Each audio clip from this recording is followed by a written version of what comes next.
Welcome to the Rani Chennamma University, Belgaum, BSc Physics, Paper 1, 5th Sem, in which Network Theorems,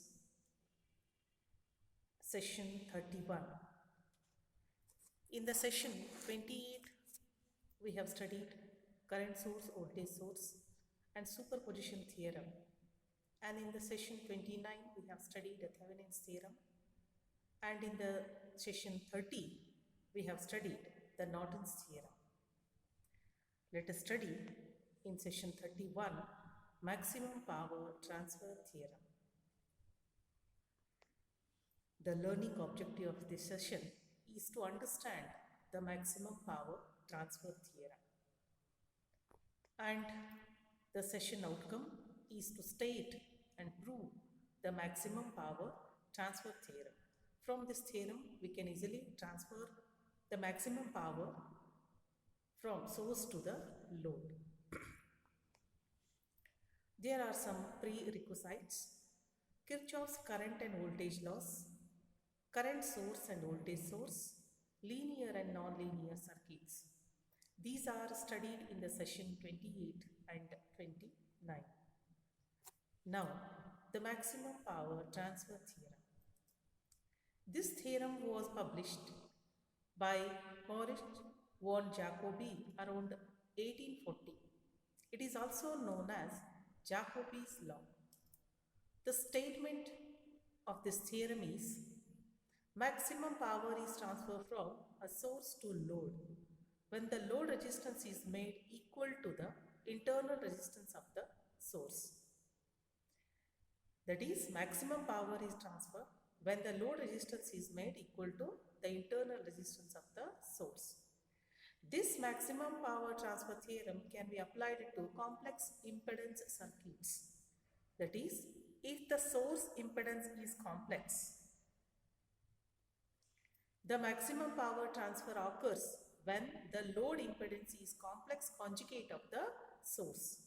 As per this maximum power transfer theorem, if the load resistance is made equal to the source, that is internal resistance of the source, here in case of complex impedance circuits, if the source impedance is complex, the maximum power transfer occurs when the load impedance is complex conjugate of the source impedance. This is the simple circuit. So in case of Thevenin's theorem, what we have done, a complex circuit can be replaced by Thevenin equivalent circuit consisting of Thevenin voltage in series with the Thevenin resistance RTh. And with the help of this, by reducing the circuit with the help of Thevenin's theorem, this RTh is acting as an internal resistance of the Thevenin voltage ETH, and we have to make the load resistance is equal to the Thevenin resistance. That is, maximum power will be transferred from source to load when the internal resistance Ri of the source is equal to the load resistance. Therefore, as per the statement, maximum power is transferred from a source to the load when the load resistance is made equal to the internal resistance of the source. Now, let us prove this theorem. The simple circuit, it consisting of the voltage source that generates a voltage with the internal resistance Ri and delivers a power to the load RL. The load current flowing through the circuit is I, as Ri and RL are in series. Therefore, the same current is flowed across the load resistance. And therefore, the current flowing through the load I is equal to E divided by RL plus Ri.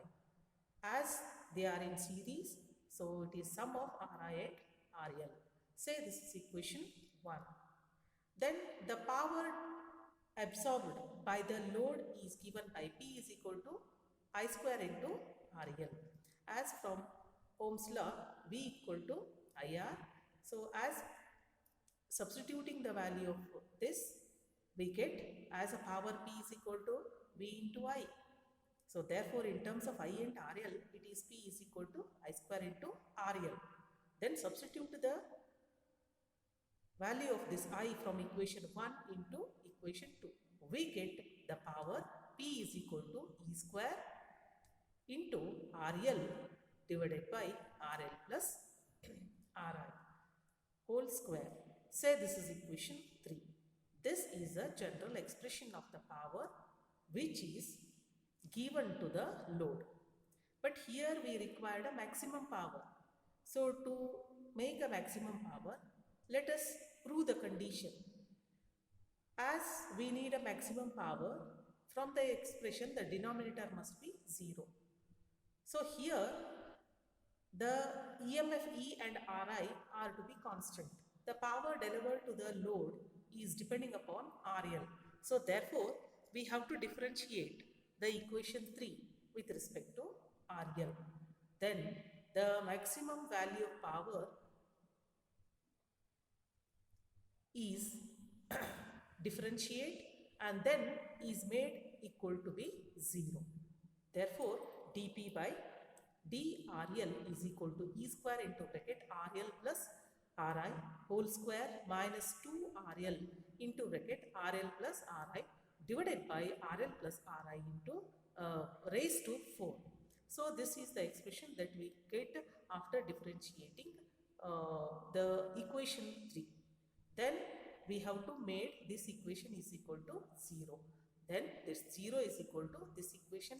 After simplifying, we get Ri square minus RL square is equal to 0. So as it is a square minus b square, we have to expand this with the a plus b and a minus b. Since RL plus Ri, as it is a e plus b,